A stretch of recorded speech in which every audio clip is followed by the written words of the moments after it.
Hello students, today my topic is education. As we all know that B.Ed is all about education, such as what is education, how education makes us strong and empowered, and how education help us in our daily routine life. So without wasting any time, let's start the topic. This slide is about meaning and concept of education. शिक्षा का अर्थ और अवधारणा. Education word is derived from the Sanskrit language शिक्ष which means learning. शिक्षा शब्द की उत्पत्ति संस्कृत भाषा के शिक्ष धातु से हुई है जिसका अर्थ है सीखना और सिखाना. शिक्षा के लिए हम संस्कृत भाषा में विद्या शब्द का भी प्रयोग करते हैं जिसका मतलब होता है टू नो यानी कि जानना. अब देखो, जानने में दो बातें मुख्य रूप से सम्मिलित होती हैं. एक तो वो नॉलेज जो टीचर स्टूडेंट को प्रोवाइड करता है और दूसरी वो नॉलेज जो स्टूडेंट के अंदर पहले से ही कोई क्वालिटी है लेकिन एजुकेशन की हेल्प से वो उसको डेवलप करता है यानी कि उसके बारे में जानता है. एक तो सिंपल सी बात है कि आपको कोई नया टॉपिक पढ़ाया जा रहा है और टीचर आपको कोई नॉलेज प्रोवाइड कर रहा है, लेकिन वहीं जब हम दूसरी तरफ की बात करें तो हम क्या कह रहे हैं, वो नॉलेज हमारे अंदर है, वो एबिलिटी विद्यार्थी के अंदर पहले से ही है, लेकिन एजुकेशन की हेल्प से वो उस एबिलिटी को पहचान पा रहा है और फिर उसके बाद उसमें इम्प्रूवमेंट कर पा रहा है थ्रू प्रॉपर ट्रेनिंग और स्किल. जैसे हम कह सकते हैं कि कोई बच्चा स्कूल जाता है, जैसे जैसे वो एक्टिविटीज़ में पार्टिसिपेट करता है तो उसको पता चलता है कि क्या होता है. कुछ बच्चे डांसिंग में बहुत अच्छा परफॉर्म करते हैं, कुछ बच्चे म्यूज़िक में बहुत अच्छे होते हैं, कुछ बच्चे बहुत अच्छा सॉन्ग गाते हैं, कुछ बच्चे की कम्युनिकेशन जो स्किल है वो बहुत अच्छी होती है, वो डिबेट वगैरह में बहुत अच्छे से पार्टिसिपेट करते हैं, कुछ की वोकैबुलरी बहुत अच्छी होती है. तो इस तरीके से सब बच्चों के अंदर इंडिविजुअल डिफरेंस को ध्यान में रखते हुए जो क्वालिटीज़ होती हैं वो अलग अलग होती हैं. तो इसीलिए हम कह रहे हैं कि यहाँ पे जो शिक्षा है वो दो तरीके से होगी.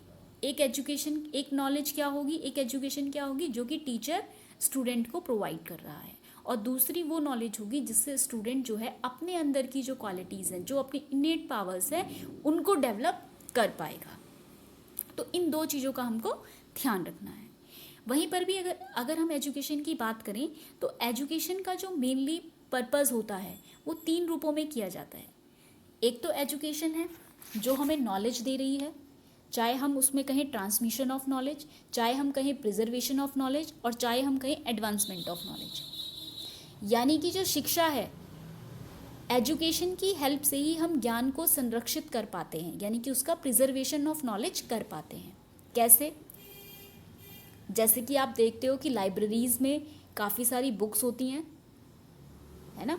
उनमें जो नॉलेज है, जो ज्ञान है, वो हमेशा के लिए संरक्षित तौर पर रख लिया जाता है. या आप अपनी जो नोट्स बनाते हैं वो क्या है, प्रिजर्वेशन ऑफ नॉलेज. आपने उस ज्ञान को क्या किया है, अपने पास संरक्षित करके रख लिया है. उस बुक को आप भी पढ़ सकते हो, या कोई आपका फ्रेंड है जो दोबारा जो बीएड करना चाहता है, आप पास आउट हो चुके हो, तो आप उसको अपना नोटबुक दे सकते हो पढ़ने के लिए. तो वो क्या है, प्रिजर्वेशन ऑफ नॉलेज है. वहीं पे एजुकेशन के थ्रू क्या होता है, ट्रांसमिशन ऑफ नॉलेज होता है.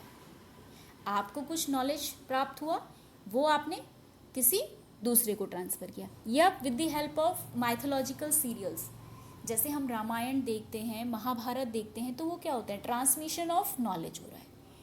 ज्ञान जो है वो एक पीढ़ी से दूसरी पीढ़ी में स्थानांतरित हो रहा है. तो कहीं ना कहीं जो शिक्षा है वो ज्ञान को ट्रांसमिट करने का काम करती है.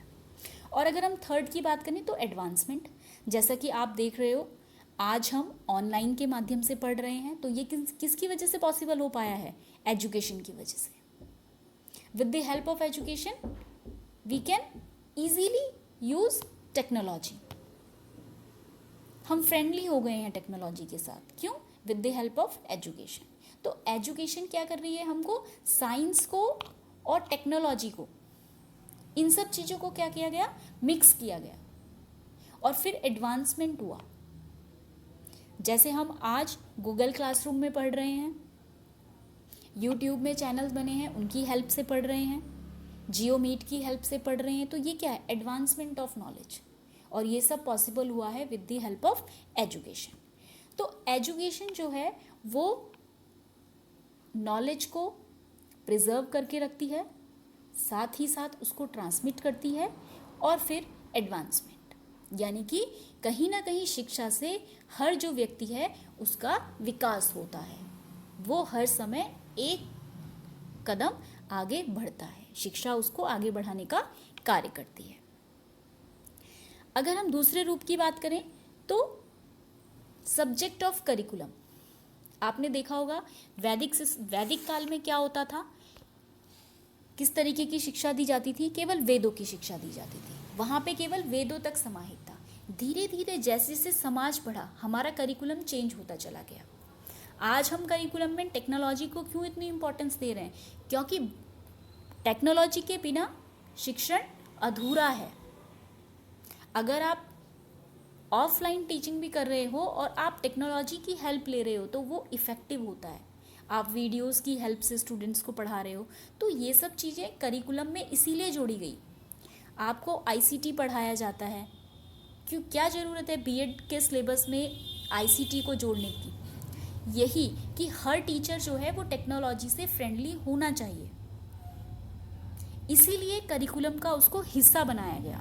तो ये सब कब हुआ, जैसे जैसे शिक्षा का विकास हुआ और करिकुलम जो था वो समाज के साथ साथ चेंज होता चला गया।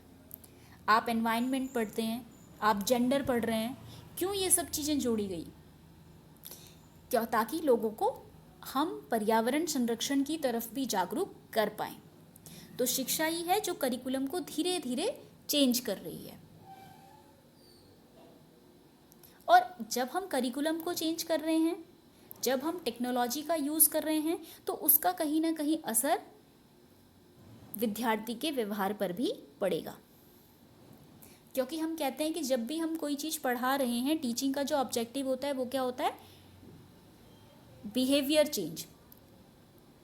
स्टूडेंट का बिहेवियर चेंज होना चाहिए। एंटरिंग बिहेवियर में और टर्मिनल बिहेवियर में कुछ ना कुछ डिफरेंस होना चाहिए।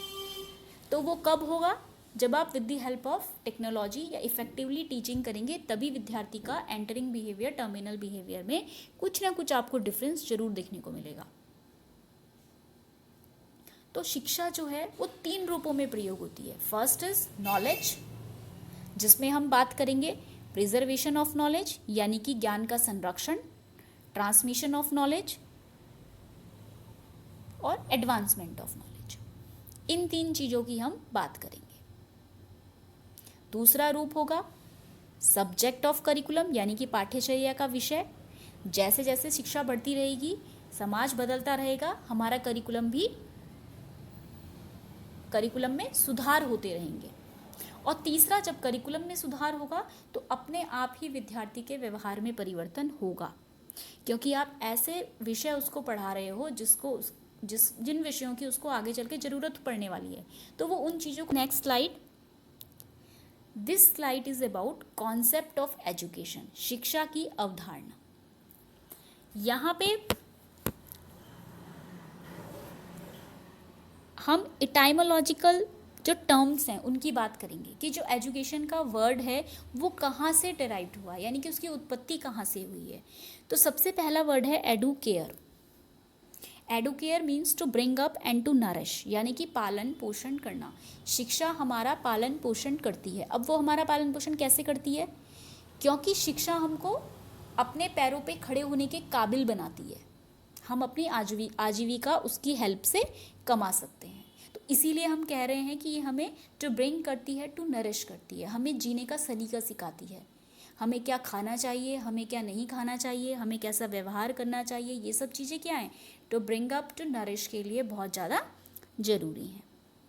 Next is educere. Educere means to lead out and to draw out. शिक्षा विद्यार्थी का विकास करती है। जैसे हमने कहा एडवांसमेंट ऑफ नॉलेज। आप पहले कॉपी पेन में लिखते थे, फिर आप धीरे धीरे वर्ड में फाइल बनाने लगे, फिर आप पावर पॉइंट प्रेजेंटेशन बनाने लगे। तो ये क्या हो रहा है, आपका विकास हो रहा है धीरे धीरे।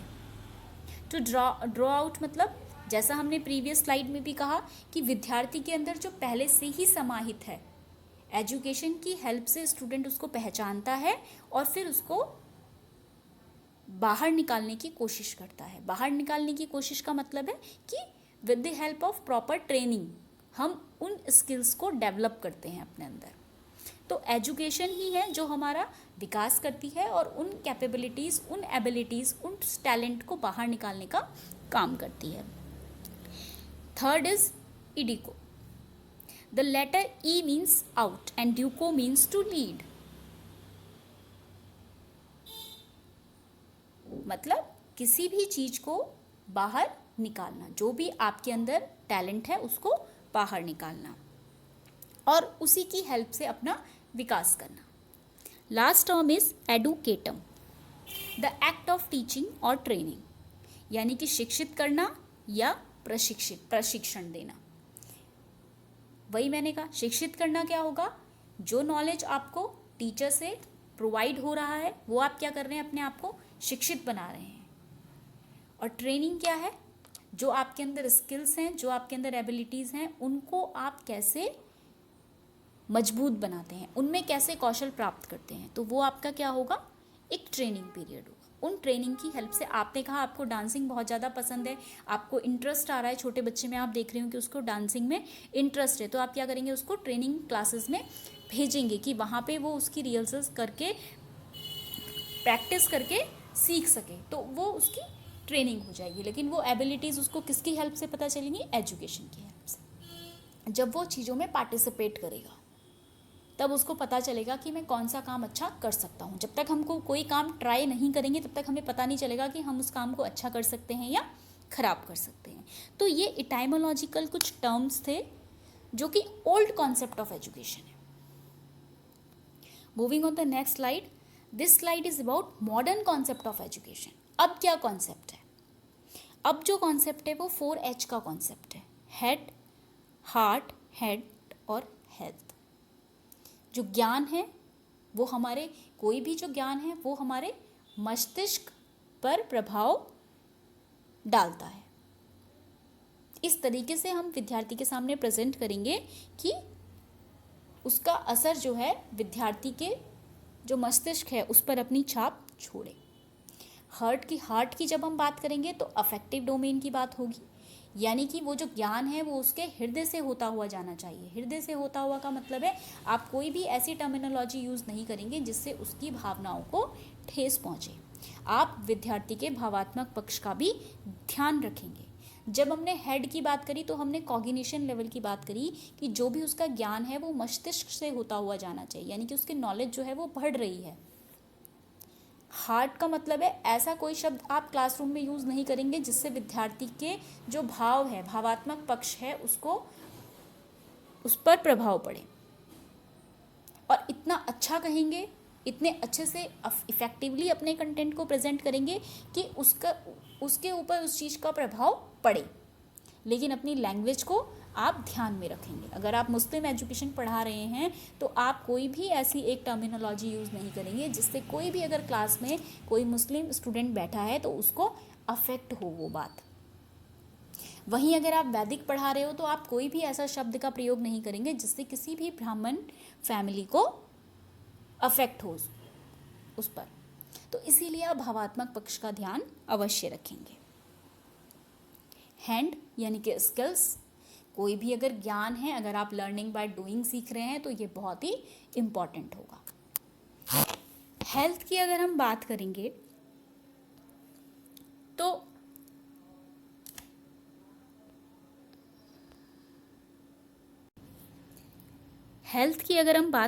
तो शिक्षा जो है वो कहीं ना कहीं हमको स्वस्थ भी, जैसा हमने उसमें कहा था, to nourish and to bring up, वो हमारा पालन पोषण करती है। तो वहाँ पे आज जो टर्मिनोलॉजी है वो क्या है कि आपका head, heart, hand and health. परिभाषाएं। First definition is according to Froebel, यानी कि फ्रोबेल के अनुसार education is a process which brings to light on the inherent qualities and powers of the child. जैसा मैंने कहा कि जो हमारे अंदर पहले से ही क्वालिटीज़ हैं उनको हम with the help of education पहचानते हैं और फिर उनको डेवलप करने की कोशिश करते हैं। तो फ्रोबल ने भी यही कहा कि शिक्षा एक ऐसी प्रक्रिया है जिसके द्वारा बालक अपनी जन्मजात शक्तियों को पहचान पाता है और फिर उनको डेवलप करने की कोशिश करता है ताकि वो उसको समाज के सामने प्रेजेंट कर पाए। ये फ्रोबल ने कहा। Next definition is according to pestology.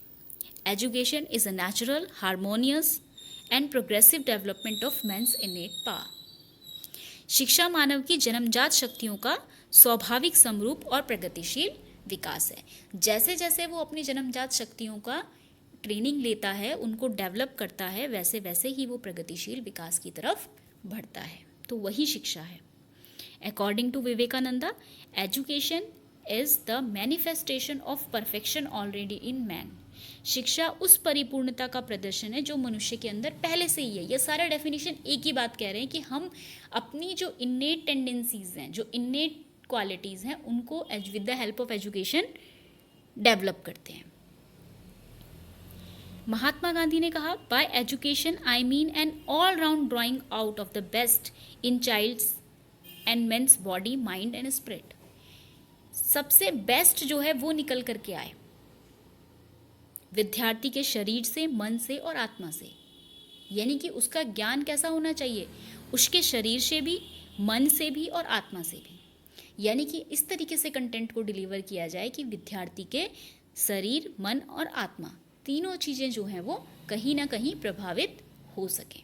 तभी हम कहते हैं कि हमें जब हम ऑब्जेक्टिव बनाते हैं, एजुकेशनल ऑब्जेक्टिव, तो हमें ये ध्यान रखना होता है कि हमें कॉग्निशन लेवल को भी अफेक्ट करना है, ज्ञानात्मक पक्ष को भी अफेक्ट करना है, यानी कि भावात्मक पक्ष को भी अफेक्ट करना है, अफेक्टिव और साइकोमोटर, यानी कि उसके कौशल का भी विकास होना चाहिए। तभी उसका ऑल राउंड डेवलपमेंट हो पाएगा। यानी कि मेंटल डेवलपमेंट भी, फिजिकल डेवलपमेंट भी, सोशल डेवलपमेंट भी, एस्थेटिक डेवलपमेंट भी, रिलीजियस डेवलपमेंट भी, ये सारे डेवलपमेंट हमारे सर्वांगीण विकास के अंतर्गत आ जाते हैं। This slide is about the definition of Aristotle. अरस्तु ने क्या कहा शिक्षा के बारे में? स्वस्थ शरीर में स्वस्थ मस्तिष्क का निर्माण करना ही शिक्षा है। Education is the creation of sound mind in a sound body. जो शिक्षा है वो स्वस्थ मस्तिष्क का निर्माण करती है, स्वस्थ शरीर में स्वस्थ मस्तिष्क का निवास करती है। यानी कि एजुकेशन हमें सिखाती है कि हमें कैसे पॉजिटिव रहना है, कैसे सकारात्मक रहना है। वो हमें सही और गलत की पहचान सिखाती है। इसीलिए हम ये बात कह रहे हैं कि स्वस्थ शरीर में, हमने कहा एजुकेशन हमारा पालन पोषण करती है। अगर हमारा शरीर जो है वो स्वस्थ होगा तो कहीं ना कहीं हमारा जो मस्तिष्क है वो भी स्वस्थ होगा। आपने देखा होगा जब भी हम फिजिकली थक जाते हैं तो हम मेंटली कॉन्सेंट्रेट नहीं कर पाते हैं।